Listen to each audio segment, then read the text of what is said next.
In this video, I'm going to show you exactly how to update your software on your TCL Smart TV. So to be able to update your software, you're going to firstly grab your remote here, as you can see, and then we're going to swipe until you can see the settings wheel right here, and then click on the OK button on your remote here, and then you should be taken here. Now in here, we're just going to swipe down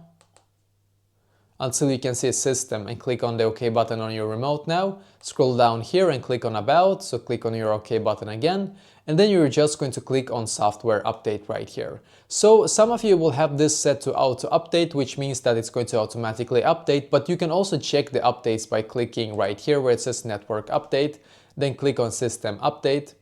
We're just going to wait a couple of seconds for this to load, and as you can see, for me it says no need to update, your software version is the latest. But if you have actually an update in here, you should be able to actually see it also, and you can update it yourself if you don't have auto update on, and that is basically exactly how to do this.